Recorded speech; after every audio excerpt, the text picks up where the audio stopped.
Hi, everybody. It's Gwen from Proof of Africa. Today, we're going to continue our discussion with Megan and Manfo about the different projects they are currently having in Cameroon. How are you guys? We're doing great. Thanks for having us on again, Gwendol. Yeah, we're doing great, Gwendol. Thank you for having us again. It's a pleasure. So, what we're going to do today is something a bit different compared to what we did before. Actually, you guys had some interview in a market in Douala just to kind of take the temperature about the different projects you have and to see like if people find an interest in stuff.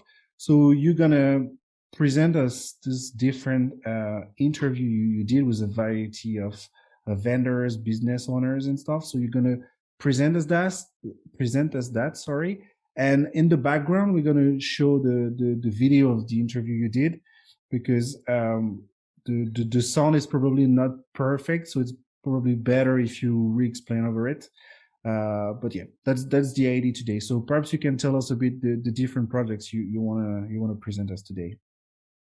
Yeah, and maybe a disclaimer, this was our first time filming out and about, so we're collecting some tips about how to make it better to see next time. So I think we'll start with our lost and found application. This is in the nation building dApps category. And our interview took place at a travel agency in Douala.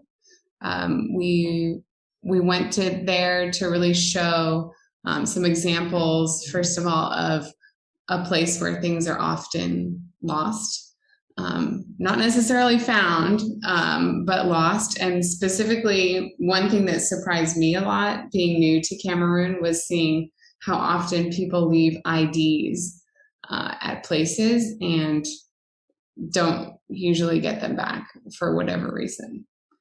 So in this interview, we went, and the person we're talking to, he is in charge of collecting packages. So it's a travel agency, but they also run a package delivery service through the agency. And so when people come to collect their packages, they have to show their ID. And he was saying that, at least 2 IDs per month get left there. And do you remember how many got recovered? Well, he said they pretty much never recover them because in the first place, they need to figure out like where they forgot them. And it seems like the recovery rate is pretty low.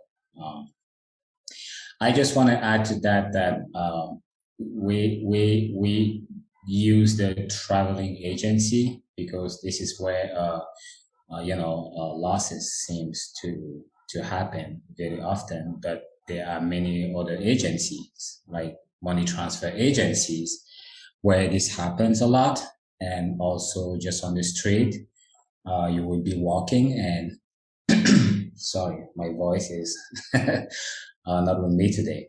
So you'll be just walking on the street and see like IDs hanging on the pole or something like that, and it's pretty frequent. But we can extend this. So lost and found, it's not just about IDs. This is in a nation building that category, just like Megan said. And we are planning on extending this to any lost item, stolen item as well. Could you tell us a bit like what is the dApp about? So you said like lost and found, but what can you do with that? Well, the title kind of explains it, right? Lost and found, a place, but you're right. We should be more explicit. So what we're thinking about is a platform, a place where you can both declare and recover lost or found items. So specifically, in the case of IDs, I think it's the most straightforward to understand in terms of what information you would need to describe it. And it's an easy enough thing to then prove is yours. There would, of course, be other levels that would need a lot more intricacy, you know, if it's a stolen laptop or if it's a, you know, a stolen car, or even going into like missing people. These are all things that we want to provide a solution to, because currently what happens with, you know, lost items, just we'll say it like that, people use the radio to talk about it, but not many people are listening to that radio, or things don't really get recovered. And people have a really hard time with that, especially with IDs getting lost and not being able to be recovered. And then, you know, you have to go through this whole process to, you know, get your ID back. And, you know, living in Cameroon with all this corruption, people really get taken advantage of when they're without their IDs. So that's why we wanted to really highlight the ID, because it's the easiest piece to understand, and it's also really common. Yeah. But the idea, if I will understand, is at the end you could kind of register any kind of good somehow, and you could like, okay.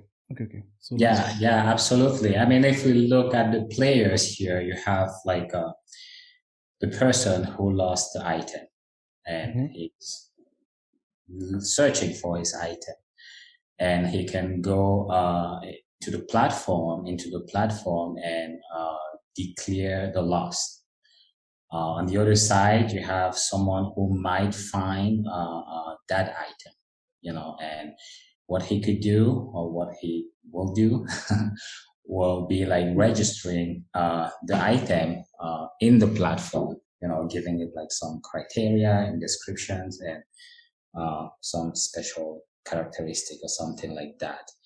And now you have the platform playing the referee, you know, connecting those two people in such a way that when there is a match, the person who declared his lost item can get notified in, you know, several ways, SMS or Android notification, and etc.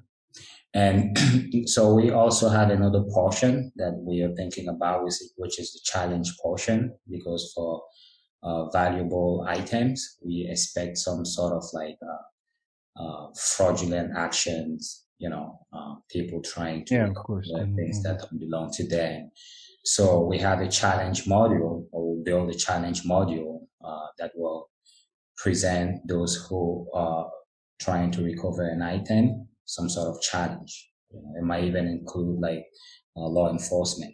But yeah, that's building. Yeah, you think on a basic level, this seems like something that would be easy to take advantage of. You know, go in and say, I lost a laptop. It's gray. You know, so that's something that we're really aware of, and are thinking of different ways to mitigate that. One being, so when we're talking about people who declare the item, then we will eventually like to have sort of secure pickup spots. One of those could be at like a police station, for example. That was what, just to be a bit more explicit about what you're saying. No, but I know actually it makes sense. But the idea is like, first of all, with what you presented with the idea and the fact you have this interview, you could kind of feel if there was a need for such a project. And of course, as you said later, you can still scale it up with more goods and stuff. But perhaps, as you said at the beginning, with something which, let's say, don't have a financial value. I don't know if you can say that. An ID, for instance, it's not really easy to sell it or to fake it or something. So I think it's actually a good idea. And so the guy from this travel agency, did he seem interested by such a solution, or did he think it could happen in Cameroon? Yeah, I mean, he did seem interested. I don't think he was like on the side of the person who lost his item anyways. But I think we did ask him about like, you know, we asked him to step back and look at the thing as someone who lost his item. And he actually said he did lose his item, and it was pretty easy to recover it. So he didn't have like the full experience of losing your item and searching for it around for like weeks. and then having to go to renew it just to be told that you have to pay extra fees and stuff like that, or having to travel and, getting stopped on the side of the road. Yeah, it's crazy what actually happens when you don't have that ID and you need to renew it. It's not as easy as it happens in the Western world. So like, no, I think so.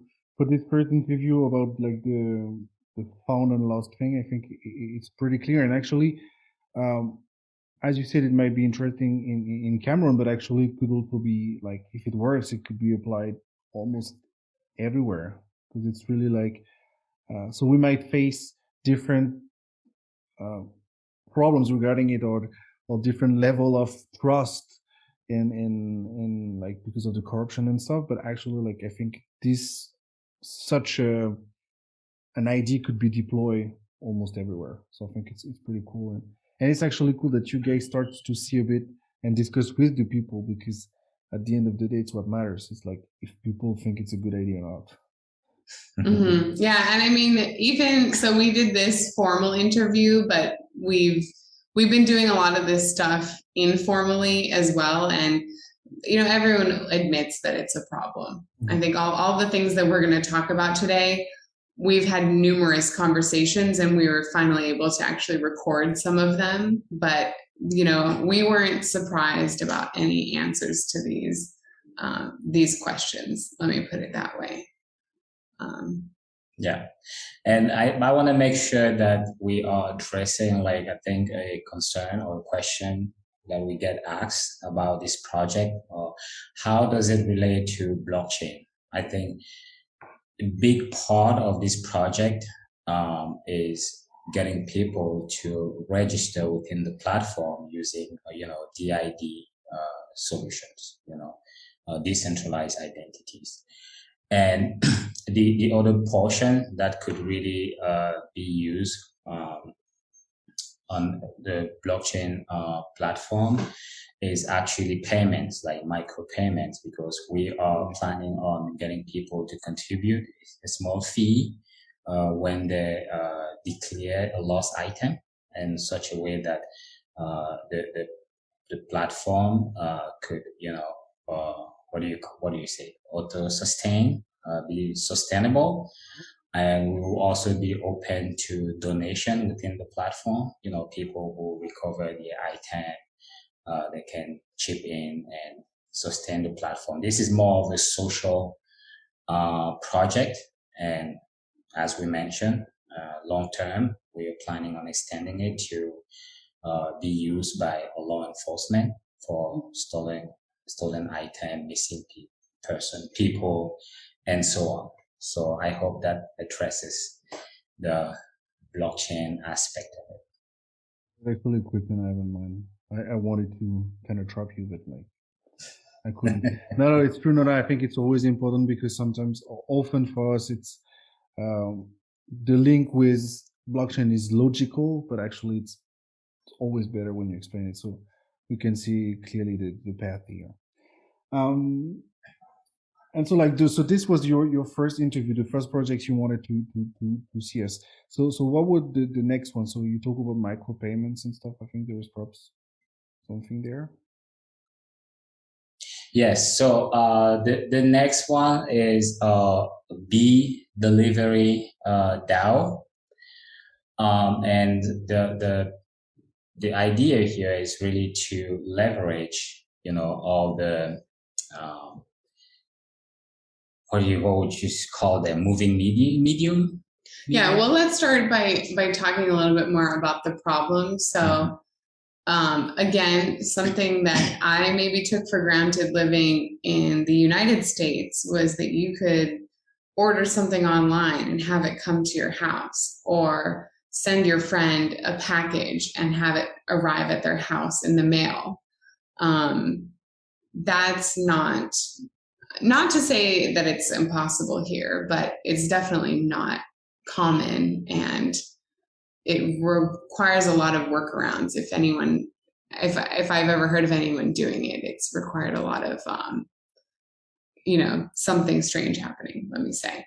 So we were thinking, how can we, there's a lot of motorcycle taxis out going around, basically delivering people from their homes to these pickup locations, if it's for, a package or if it's going to the stores or whatever, that are, driving people essentially to and from. And there's nothing that's really optimizing that in terms of, picking up, oh, I see two people, or, kind of like how Uber Pool does, in terms of combining rides. So this idea is sort of combining, both of those things, the idea of maximizing the trip, or optimizing, the trips to and from places, and also providing a service that allows you to send things to people directly instead of just sending it to their town and then having to figure out how to pick it up.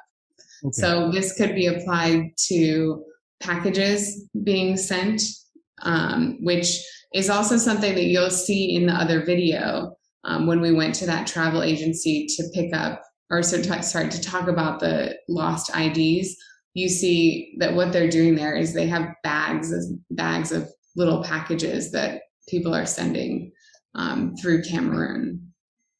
So that's one application. And then also, things like online shopping, or, picking up items, sort of grocery store type shopping from more commercial places. Mm-hmm.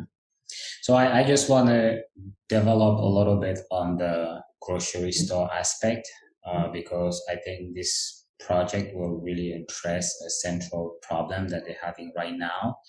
Being in such a big city like Douala, with motorcycles going up and down and huge traffic jams, it's really hard for the grocery stores that have a small parking lot to handle the amount, the number of customers, it's especially during the end of the year, they get so many customers to the point that they lose some. And we've been thinking about this, and we're like, okay, we can just work with the API. They have fixed prices. The customers know exactly what they want to get there. And, an extension of this project would be allowing those customers to interface with their, products and just order them through the platform and get them delivered, so that grocery store can maximize their numbers in terms of profit. Mm-hmm, mm-hmm. So that's one aspect of it. Yeah. I think another thing that we're looking to solve with this is what you were just talking about in terms of traffic.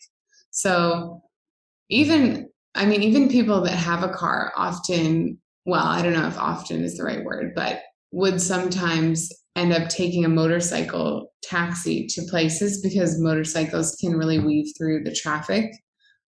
Whereas in a car, you could be stuck in traffic for hours. And riding on a motorcycle is not safe. At the end of the day, it's a risk. It's a risk, and then you're going to pick up a package and you have to sort of balance it on the motorcycle. I've seen, really miraculous motorcycle, what do you say? Packages on motorcycles. I've seen some pretty impressive things that people do here, but it's probably not ideal. So we're thinking about optimizing with motorcycles and also with taxis. If people are waiting in their home for the package, it's much less of a big deal to wait a little bit for it. Whereas going in person and having to waiting in traffic, all of that we want to kind of eliminate. Yeah, if I could just add a little bit to, Megan's great explanation. We have these three factors. We have time. So you save a lot of time if you can just stay home and get your package. We have, the expense money aspect. You save a lot of money if you just have to pay the motorcycle to bring your package instead of going there and coming back. And then we have the nature aspect. We do care The about environment. the environment, Mhm. in the sense that if we can aggregate these deliveries and combine them in an efficient way, someone going from one agency with 2, 3 packages to deliver in pretty much the same area, at that point, we are significantly reducing the CO2 Yeah, for sure. footprint. And maybe we could talk to, those gas and oil companies on how we can, improve this in such a way that people could be getting like a CO2 credit. Yeah, that's something that we want to incorporate into this system. Exactly. Like Yeah. in Some terms kind of of tokenization yeah. of Okay. CO2 credits. Mhm. Okay. Okay. No, And I will add that the person we interviewed here, so there's the actual motorcycle driver that we interviewed, and then his customer is the other guy who's not really talking. He was like, I can wait for you guys to do this interview. And they were both really interested in when this service would be ready and wanted to kind of sign up as our first driver. I think it's pretty cool, especially like when you get like this kind of feedback. But I think that the idea, the overall idea is pretty cool, because like it serves several purposes. Like as you said, like it first of all, for the customer it's better because you are sure you're gonna get your thing. You can trace it, you know exactly who picked this up and stuff. So that's the first point. But then yes, this tokenization about like, let's say it's kind of a carbon bonuses, right? You're like, oh, save some so you can get rewarded for this. I think it's like we all know that you can be convinced by ecology and stuff, but if there is a little subsidized, yeah, might help a bit. So I think it's actually a really good idea. Yeah. And on this one, from a personal experience, again, I just want to emphasize on the fact that here in Cameroon, we use like bottle gas, to cook. So we just get a bottle of gas, fill up with gas, and we plug it into like some sort of like oven, and you run out of it pretty quickly.